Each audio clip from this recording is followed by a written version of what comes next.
Hello dear student, welcome to Gurukul classes. मैं धर्मेंद्र गोस्वामी। जैसा पता है कि हम यहाँ पे डिस्कस कर रहे हैं सोशियोलॉजी फिर सोशल साइंस से रिलेटेड इंपॉर्टेंट क्वेश्चन सीरीज को। याद रखिए, जो भी समाजशास्त्र या फिर सोशल साइंस से जो भी रिलेटेड यहाँ क्वेश्चन आपको कराए जा रहे हैं, सब चैप्टर वाइज कराए जा रहे हैं, इसलिए एक क्वेश्चन को बहुत ही ध्यान से आप देखें। ठीक, चलिए यहाँ पे टाइम वेस्ट न करते एक एक क्वेश्चन को डिस्कस करना शुरू करते हैं। देखिए, आज का हमारा पहला क्वेश्चन कह रहा है कि सामाजिक संसाधनों तक असमान पहुंच की जो पद्धति होती है साधारणतया क्या कहलाती है। तो याद रखिएगा, जो सामाजिक संसाधनों तक असमान जो अपहुंच होती है उसकी जो साधारणता जो पद्धति कहलाती है उसे कहते हैं सामाजिक विषमता। और सामाजिक विषमता की बात देखिए है ऑप्शन नंबर बी में, तो इसलिए हमारे यहाँ बी राइट आंसर हो जाएगा। आपको याद रखना है कि सामाजिक संसाधन, जो भी समाज में जो भी संसाधन है उस पर अगर असमान पहुंच, बराबर सब लोगों की पहुंच नहीं है, कुछ लोग ज़्यादा पा रहे हैं, किसी लोगों को कम मिल रहा है, तो ये जो पद्धति होती है इसको ज़्यादातर हम क्या बोलते हैं, इसी को हम बोलते हैं सामाजिक विषमता पाई जा रही है, क्योंकि समान सभी को अधिकार नहीं मिल रहे हैं। ठीक, इसलिए बी यहाँ पे हमारा राइट आंसर हो जाएगा। फिर देखिए, हमारा अगला क्वेश्चन क्या कर रहा है कि वह व्यवस्था जो एक समाज में लोगों का वर्गीकरण करते हुए एक अधिक्रमित संरचना में उन्हें श्रेणीबद्ध करती है, तो इसे समाजशास्त्री क्या कहते हैं। तो यार एक बार फिर क्वेश्चन को समझ लीजिए। क्वेश्चन कह रहा है कि वह व्यवस्था जो एक समाज में लोगों का वर्गीकरण करते हुए एक अधिक्रमित संरचना में उन्हें श्रेणीबद्ध करती है, तो ऐसी कंडीशन में समाजशास्त्री इस व्यवस्था को क्या कहते हैं। तो याद रखिएगा, समाजशास्त्री जो बोलते हैं इसको बोलते हैं सामाजिक स्तरीकरण। और सामाजिक स्तरीकरण की बात देखिए है ऑप्शन नंबर ए में, तो हमारे यहाँ पे ए यहाँ पे राइट आंसर हो जाएगा। फिर देखिए, हमारा अगला क्वेश्चन क्या कर रहा है कि सामाजिक संसाधन होते हैं, सामाजिक संसाधन पूंजी के कितने रूपों में विभाजित किया जा सकता है। तो यहाँ के नहीं, यहाँ को होना चाहिए, है ना। तो हो जाएगा सामाजिक संसाधन पूंजी को कितने रूपों में विभाजित किया जा सकता है या कर सकते हैं। तो याद रखिएगा 3 भागों में विभाजित किया जा सकता है, और 3 भागों की बात देखिए है ऑप्शन नंबर बी में, तो हमारे यहाँ पे बी यहाँ पे राइट आंसर हो जाएगा। आपको याद रखना कि सामाजिक संसाधन पूंजी को 3 रूपों में विभाजित किया जा सकता है। फिर आ जाएंगे अपने अगले क्वेश्चन में। हमारा अगला क्वेश्चन क्या कह रहा है कि सामाजिक स्तरीकरण की कोई भी व्यवस्था तब तक पीढ़ी दर पीढ़ी नहीं चल सकती जब तक व्यापक तौर पर यह माना जाता हो कि वह ऑप्शन ए न्याय संगत हो, रूढ़िवादिता हो, या आंदोलन से प्रेरित ना हो, या फिर उपरोक्त में से कोई नहीं। तो याद रखिएगा, सामाजिक स्तर की कोई भी व्यवस्था तब तक पीढ़ी दर पीढ़ी नहीं चल सकती जब तक उसे व्यापक तौर पर यह ना माना जाता हो कि जो भी व्यवस्था बनाई गई है वो सही है। और सही की बात कहाँ की गई है, ऑप्शन नंबर ए न्याय संगत हो। न्याय संगत मतलब जो सही हो, तो न्याय संगत अगर मानी जाएगी तभी पीढ़ी दर पीढ़ी वो व्यवस्था आगे बढ़ेगी, इसलिए हमारा ऑप्शन नंबर ए यहाँ पे राइट आंसर रहेगा।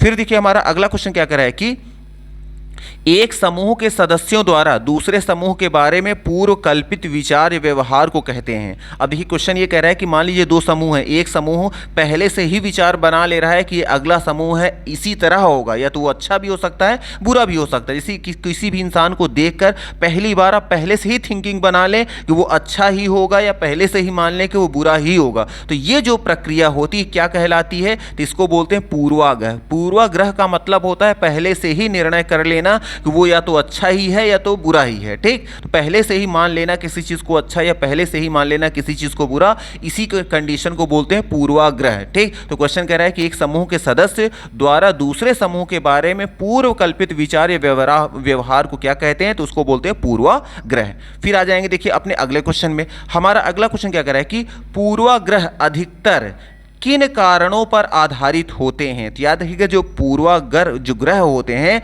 वो जो जिन कारणों पर आधारित होते हैं वह अपरिवर्तनीय, कठोर और रूढ़िबद्ध ये तीनों ही होते हैं, इसलिए हमारा ऑप्शन नंबर जो डी होगा यहाँ पे राइट आंसर हो जाएगा। याद रखिएगा, पूर्वाग्रह अधिकतर जिन धारणाओं पर आधारित होते हैं, कौन कौन सी धारणा होती हैं। पहली धारणा होती है अपरिवर्तनीय, दूसरी धारणा होती है कठोर, और तीसरी जो होती है रूढ़िबद्ध मतलब पहले से ही पुरानी परंपराएं जो चली आ रही हैं उन्हीं धारणाओं को मानना। तो पूर्वाग्रह जो अधिकतर जिन धारणाओं पर आधारित होता है ये 3 ही हैं, यही 3, इसलिए हमारा ऑप्शन डी यहाँ पे राइट आंसर हो जाएगा। फिर देखिए, हमारा अगला क्वेश्चन क्या कर रहा है कि पूर्वाग्रह हो सकता है, तो कैसा हो सकता है, सकारात्मक या फिर नकारात्मक या फिर दोनों। तो देखिए, पूर्वाग्रह का आपको बताया गया किसी को देखकर पहले से ही मान लेना कि वो या तो अच्छा ही है या तो बुरा ही होगा। तो याद रखिएगा, जो पूर्वाग्रह होता है वो किसी के लिए सकारात्मक भी हो सकता है और नकारात्मक भी हो सकता है, इसलिए हमारा ऑप्शन नंबर जो सी होगा ना, यहाँ पे ए और बी दोनों सही होंगे, इसलिए हमारा सी यहाँ पे राइट आंसर हो जाएगा। ठीक, फिर देखिए हमारा अगला क्वेश्चन क्या कह रहा है कि जिनके माध्यम से किसी व्यक्ति या समूह को समाज में पूरी तरह से घुलने मिलने से रोक दिया जाता है तथा पृथक रखा जाता है, एकदम अलग रखा जाता है, तो यह व्यवस्था जो होती है क्या कहलाती है? तो याद रखिएगा, कोई भी ऐसा माध्यम जिसके माध्यम से कोई भी ऐसा माध्यम जिसके द्वारा किसी व्यक्ति या समूह को समाज में पूरी तरह से घुलने मिलने से रोक दिया जाता है, उसको एकदम अलग थलग कर दिया जाता है, ऐसी व्यवस्था को बोलते हैं सामाजिक बहिष्कार। और सामाजिक बहिष्कार की बात देखिए है ऑप्शन नंबर ए में, तो हमारे यहाँ पे ए यहाँ पे राइट आंसर हो जाएगा। अब आ जाएंगे अपने अगले क्वेश्चन में। हमारा अगला क्वेश्चन कह रहा है कि सामाजिक जो बहिष्कार होता है वो होता है तो किन का कैसे होता है, कौन कौन से कारण उसके होते हैं? तो देखिए, पहला तो कारण यही है कि अनैच्छिक होता है, मतलब आप अपने मर्जी से नहीं, सामाजिक बहिष्कार होता है वो अनैच्छिक होता है। और दूसरा क्या होता है? भेदभाव युक्त भी होता है। और तीसरा क्या होता है? पूर्वाग्रह युक्त भी होता है। इसलिए ऑप्शन नंबर जो डी होगा ना हमारा राइट आंसर हो जाएगा। आपको याद रखना कि सामाजिक बहिष्कार जो होता है वो अनैच्छिक होता है, भेदभाव युक्त होता है और पूर्वाग्रह युक्त भी होता है। इसलिए ऑप्शन नंबर डी यहां पे हमारा राइट आंसर रहेगा। फिर देखिए आ जाएंगे अपने अगले क्वेश्चन में। हमारा अगला क्वेश्चन कह रहा है कि ऐतिहासिक रूप से जाति व्यवस्था व्यक्तियों को किसके आधार पर वर्गीकृत करती थी? तो याद रखिएगा, ऐतिहासिक रूप से जाति व्यवस्था जो व्यक्तियों को जिसके आधार पर वर्गीकृत या बांटती थी, कौन किस कास्ट में जाएगा, वो था व्यवसाय एवं प्रतिस्थिति। जो व्यवसाय और परिस्थिति की बात देखिए है ऑप्शन नंबर सी में, तो हमारे यहाँ पे सी यहाँ पे राइट आंसर हो जाएगा। आपको याद रखना कि ऐतिहासिक रूप से जाति व्यवस्था व्यक्तियों को जिस आधार पर वर्गीकृत करती थी या बांटती थी, उन्हें अलग करती थी, वो था व्यवसाय और साथ साथ परिस्थिति। इसलिए ऑप्शन नंबर सी हमारा यहाँ पे राइट आंसर हो जाएगा। फिर देखिए हमारा अगला क्वेश्चन क्या कर रहा है कि जाति व्यवस्था है, तो जो जाति व्यवस्था होती है क्या है, या फिर जाति व्यवस्था में क्या पाया जाता है? तो देखिए ऑप्शन ए में आया है विशिष्ट सामाजिक संस्था। तो बात सही कि जाति व्यवस्था जो होती है एक बड़ी ही विशिष्ट प्रकार की सामाजिक व्यवस्था बनाई गई है। और दूसरा क्या है? एक व्यवसाय से जुड़ी हुई व्यवस्था। तो जाति व्यवस्था जो होती है देखा जाए तो एक व्यवसाय से जुड़ी हुई भी व्यवस्था है, क्योंकि आप देखिए अगर कोई एक इंसान, ज़्यादातर उसकी कास्ट जो होती है एक व्यवसाय को भी रिप्रेजेंट करती है अपने जाति के माध्यम से। और तीसरा क्या है? शोषणकारी। तो जो जाति व्यवस्था होती है में शोषण भी बहुत होता है, इसलिए शोषणकारी भी है। इसलिए हमारा ऑप्शन नंबर जो डी होगा ना यहाँ पे राइट आंसर हो जाएगा। आपको याद रखना कि जाति व्यवस्था में ये तीनों ही चीज़ें पाई जाती है। एक तो क्या, ये विशिष्ट सामाजिक संस्था के रूप में इसे जाना जाता है, और दूसरा क्या है, यह एक व्यवसाय से जुड़ी हुई व्यवस्था है, और तीसरी क्या है, ये शोषणकारी भी मानी जाती है। इसलिए ऑप्शन नंबर डी हमारे यहाँ पे राइट आंसर रहेगा। फिर देखिए आ जाएंगे अपने अगले क्वेश्चन में। हमारा अगला क्वेश्चन क्या कर रहा है कि 20वीं सदी की शुरुआत में किस यूरोप उपनिवेशकों द्वारा दक्षिण अफ्रीकी गणराज्य पर नियंत्रण कर लिया गया था? तो याद रखिएगा 20वीं सदी की शुरुआत में जिस यूरोप उपनिवेश द्वारा दक्षिण अफ्रीकी गणराज्यों पर नियंत्रण कर लिया गया था वो थे ब्रिटिश। और ब्रिटिश देखिए है ऑप्शन नंबर सी में, तो हमारे यहाँ पे सी यहाँ पे राइट आंसर हो जाएगा। फिर देखिए आ जाएंगे अपने अगले क्वेश्चन में। हमारा अगला क्वेश्चन कह रहा है कि नेल्सन मंडेला ने सरकार किस वर्ष बनाई? तो याद रखिएगा जो नेल्सन मंडेला थे इन्होंने जो अपनी सरकार बनाई थी वो बनाई थी 1994 में। और 1994 की बात देखिए है ऑप्शन नंबर डी में, तो हमारे यहाँ पे डी यहाँ पे राइट आंसर हो जाएगा। फिर देखिए हमारा अगला कुछ क्वेश्चन क्या कर रहा है कि डच व्यापारी 17वीं शताब्दी के मध्य में कहां बसे थे? तो याद रखिएगा डच व्यापारी जो 17वीं शताब्दी में जो ये बसे थे दक्षिण अफ्रीका में। और दक्षिण अफ्रीका देखिए है ऑप्शन नंबर ए में, तो हमारे यहाँ पे ए यहाँ पे राइट आंसर हो जाएगा। फिर देखिए हमारा अगला क्वेश्चन क्या कर रहा है कि दक्षिण अफ्रीका में अश्वेत पूरे देश की जनसंख्या के अनुपात में थे। जो दक्षिण अफ्रीका में जो अश्वेत जो थे, जो काले लोग थे, है ना, ब्लैक कॉम्प्लेक्शन के जो लोग थे, वो पूरी देश जनसंख्या की कितने अनुपात में थे? पूरे देश की जनसंख्या के कितने अनुपात में थे? तो याद है कि इनका जो अनुपात था वो था 80%। और 80% की बात देखिए है ऑप्शन नंबर सी में, तो हमारे यहाँ पे सी यहाँ पे राइट आंसर हो जाएगा।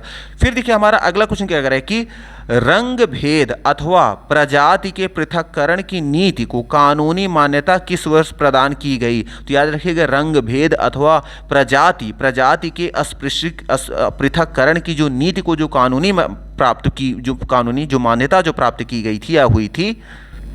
देखिए हमारा अगला क्वेश्चन क्या कर रहा है कि शासकीय आतंकवाद के बावजूद अश्वेतों ने दशकों तक एकजुट होकर किसके नेतृत्व में संघर्ष किया? तो याद रखिएगा शासकीय आतंक के बावजूद भी अश्वेत लोग जो थे उन्होंने दशकों तक जिनके नेतृत्व में आकर जो है संघर्ष किया, वह थे अफ्रीकी राष्ट्रीय कांग्रेस। और अफ्रीकी राष्ट्रीय कांग्रेस की बात देखिए है ऑप्शन नंबर ए में, तो हमारा ए यहाँ पे राइट आंसर हो जाएगा। आपको याद रखना कि शासकीय आतंक के बावजूद भी अश्वेत लोगों ने दशकों तक एकजुट होकर अफ्रीकी राष्ट्रीय कांग्रेस के नेतृत्व में संघर्ष किया, इसलिए ऑप्शन नंबर ए हमारा यहाँ पे राइट आंसर रहेगा। फिर देखिए आ जाएंगे अपने अगले क्वेश्चन में।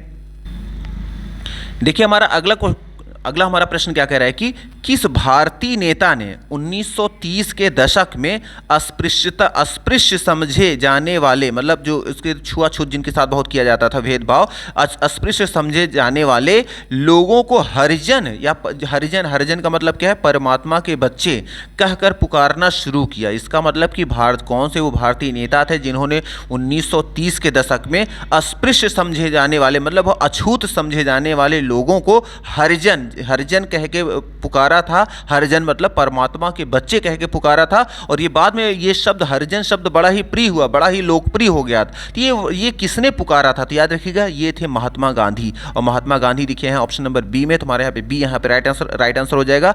याद रखिएगा महात्मा गांधी ही वो भारतीय नेता थे जिन्होंने 1930 के दशक में अस्पृश्य मतलब अछूत समझे जाने वाले लोगों को हरिजन कह के पुकारा था, और ये हरिजन जो शब्द था आगे चल के बड़ा फेमस हुआ। ठीक, फिर आ जाएंगे अपने अगले क्वेश्चन में। देखिए हमारा अगला क्वेश्चन क्या कर रहा है कि अस्पृश्यता के प्रमुख आयाम हैं। तो याद रखिएगा अस्पृश्यता के जो प्रमुख आयाम माने जाते हैं, पहला तो क्या है, अपवर्जन है, दूसरा क्या है, अनादर और अधीनता, और तीसरा जो है शोषण। ये तीनों ही अस्पृश्यता के प्रमुख आयाम माने जाते हैं, इसलिए हमारा ऑप्शन नंबर जो डी होगा ना यहाँ पे राइट आंसर हो जाएगा। आपको याद रखना है कि अस्पृश्यता के जो प्रमुख आयाम है, पहला क्या है, अपवर्जन है, दूसरा क्या है, अनादर एवं अधीनता है, और तीसरा क्या है, शोषण है। ठीक, इसलिए ऑप्शन नंबर डी हमारे यहाँ पे राइट आंसर रहेगा। फिर आ जाएंगे अपने अगले क्वेश्चन में। हमारा अगला क्वेश्चन क्या कह रहा है कि ब्रिटिश भारत की सरकार, जो ब्रिटिश भारत की सरकार ने किस वर्ष में अनुसूचित जातियों एवं जनजातियों की अनुसूचियां तैयार की थी। तो याद रखिएगा ब्रिटिश भारत की सरकार ने जिस वर्ष अनुसूचित जातियों एवं जनजातियों की कह सकते हैं सूचियां जो तैयार की थी, वह वर्ष था वर्ष 1935। और वर्ष 1935 की बात देखिए ऑप्शन नंबर डी में है, तो हमारे यहाँ पे डी यहाँ पे राइट आंसर हो जाएगा। फिर देखिए आ जाएंगे अपने अगले क्वेश्चन में। हमारा अगला क्वेश्चन क्या कर रहा है कि 1990 के दशक के प्रारंभिक वर्षों से किसके लिए कुछ विशेष कार्यक्रम जोड़ दिए गए।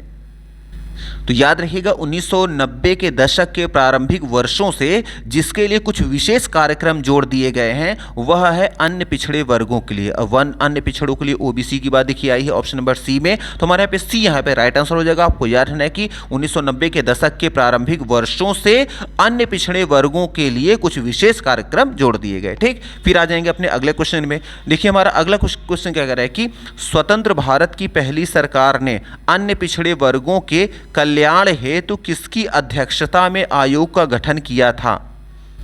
तो याद रखिएगा स्वतंत्र भारत की पहली सरकार ने अन्य पिछड़े वर्गों के लिए और अन्य पिछड़े वर्ग के कल्याण हेतु जिनकी अध्यक्षता में आयोग का गठन किया था, वो थे काका कालेलकर। और काका कालेलकर देखिए आए हैं ऑप्शन नंबर बी में, तो हमारे यहाँ पे बी यहाँ पे राइट आंसर हो जाएगा। फिर देखिए हमारा अगला क्वेश्चन क्या कर रहा है कि अन्य पिछड़े वर्गों का मुद्दा केंद्रीय स्तर पर किस दशक के आखिरी वर्षों में तब फिर से उठ खड़ा हुआ जब आपातकाल के बाद जनता पार्टी ने शासन की बागडोर संभाली। एक बार फिर क्वेश्चन को समझ लीजिए। क्वेश्चन कह रहा है कि अन्य पिछड़े वर्गों का मुद्दा केंद्रीय स्तर पर किस दशक के आखिरी वर्षों में तब फिर से उठ खड़ा हुआ जब आपातकाल के बाद जनता पार्टी ने शासन की बागडोर संभाली थी। तो याद रखिएगा वह वर्ष है वर्ष 1970। और 1970 की बात देखिए है ऑप्शन नंबर बी में, तो हमारे यहाँ पे बी यहाँ पे राइट आंसर हो जाएगा। अब आ जाएंगे देखिए अपने अगले क्वेश्चन में। हमारा अगला क्वेश्चन क्या कर रहा है कि काका कालेलकर आयोग ने अपनी रिपोर्ट कब प्रस्तुत की। तो याद रखिएगा काका कालेलकर आयोग जो थी उसने अपनी जो रिपोर्ट प्रस्तुत की थी वह की थी वर्ष 1953। और वर्ष 1953 की बात देखिए है ऑप्शन नंबर डी में, तो हमारे यहाँ पे डी यहाँ पे राइट आंसर हो जाएगा। आपको याद रखना कि काका कालेलकर आयोग ने अपनी रिपोर्ट 1953 में प्रस्तुत की थी। ठीक, फिर आ जाएंगे देखिए अपने अगले क्वेश्चन में। हमारा अगला क्वेश्चन क्या रहा है कि निम्न में से किसकी अध्यक्षता में दूसरा पिछड़ा वर्ग आयोग नियुक्त किया गया। तो याद रखिएगा जिनकी अध्यक्षता में दूसरा पिछड़ा वर्ग आयोग नियुक्त किया गया वह है बीपी मंडल, और बीपी मंडल देखिए है ऑप्शन नंबर बी में, तो हमारे यहाँ पे बी यहाँ पे राइट आंसर हो जाएगा। आपको याद रखना है कि बीपी मंडल की अध्यक्षता में दूसरा पिछड़ा वर्ग आयोग की नियुक्त किया गया। ठीक, फिर आ जाएंगे अपने अगले क्वेश्चन में। हमारा अगला क्वेश्चन कह रहा है कि विद्वानों ने पुरुषों एवं स्त्रियों के बीच असमानताएं प्राकृतिक ही नहीं बल्कि किसका रूप बताया है? तो याद रखिएगा, विद्वानों ने पुरुषों एवं स्त्रियों के बीच जो असमानताएं जो प्राकृतिक ही नहीं बल्कि जिसके रूप में बताया है वह है सामाजिक। सामाजिक की बात देखिए है ऑप्शन नंबर सी में, तो हमारे यहाँ पे सी यहाँ पे राइट आंसर हो जाएगा। अब आ जाएंगे अपने अगले क्वेश्चन में। देखिए हमारा अगला क्वेश्चन क्या कह रहा है कि बंगाल में राजा राम मोहन राय ने किस अभियान का नेतृत्व किया था? तो याद रखिएगा, बंगाल में राजा राम मोहन राय ने जिस अभियान का नेतृत्व किया था वह था सती विरोधी। और सती विरोधी प्रथा की बात देखिए है ऑप्शन नंबर बी में, तो हमारे यहाँ पे बी यहाँ पे राइट आंसर हो जाएगा। आपको याद रखना है कि बंगाल में राजा राम मोहन राय ने जिस अभियान का नेतृत्व किया था वो क्या था? सती प्रथा विरोध अभियान, और यह आया है ऑप्शन नंबर बी में, तो हमारे यहाँ पे बी यहाँ पे राइट आंसर रहेगा। अब आ जाते हैं अपने अगले क्वेश्चन में। देखिए हमारा अगला क्वेश्चन क्या कर रहा है कि निम्न को सुमेलित कीजिए। देखिए सूची 1 से सूची 2 को क्या करना है, आपस में हमें क्या करना है, मिलाना है। उसके अकॉर्डिंग कूट में दिए गए हमें क्या करना है, यहाँ पे ऑप्शन को चूज करना है, कौन सा हमारा ऑप्शन सही है कौन सा नहीं। देखिए पहला ऑप्शन क्या कर रहा है कि नेल्सन मंडेला ने सरकार बनाई। तो कब बनाई थी? तो नेल्सन मंडेला ने सरकार जो बनाई थी वो बनाई थी 1914 को, इसलिए ऑप्शन नंबर 4 में इसको हम मिला देंगे। सेकंड ऑप्शन कह रहा है अनुसूचित जातियों एवं जनजातियों की सूची जो जारी की गई थी, कब की गई थी? तो ये है आपका 1935 में। नेक्स्ट ऑप्शन कह रहा है कि मंडल आयोग की रिपोर्ट कार्यान्वित जो हुई थी ये कब हुई थी? तो ये हुई थी 1990 को। और लास्ट हमारा ऑप्शन जनता पार्टी का जो शासन था ये कब था? तो ये था आपका 1970 को। अब इसके अकॉर्डिंग क्या करना है, हमें यहाँ पे कूट जो दिए गए हैं ना option A B C D, इसमें हमें ऑप्शन को चूज करना है कि कौन सा ऑप्शन इसमें सही होगा। तो अगर आप ध्यान से देखेंगे तो हमारा ऑप्शन नंबर जो बी होगा ना, बी यहाँ पे राइट आंसर हो जाएगा। ठीक, क्योंकि हमने देखिए ऑप्शन में क्या मिलाया है, ए को मिलाया है हमने किससे? 4 से, बी को मिलाया है हमने 3 से, सी को मिलाया है 2 से, और डी को मिलाया है यहाँ पे 1 से, इसलिए हमारा यहाँ पे बी यहाँ पे राइट आंसर हो जाएगा। तो मे भी आपको यहाँ 1 बाय 1 सारे क्वेश्चन समझ में आ गए होंगे। अगर सारी चीज़ समझ में आ रही है तो प्लीज़ वीडियो को लाइक करना और चैनल को सब्सक्राइब करना ना भूलें, क्योंकि अभी के लिए फिलहाल इतना ही रखते हैं। नेक्स्ट वीडियो में कुछ और क्वेश्चन लेकर आएंगे और उसको डिस्कस करेंगे, है ना। तो चलिए इतना ही रखते हैं। Thank you very much for watching this video. Thank you.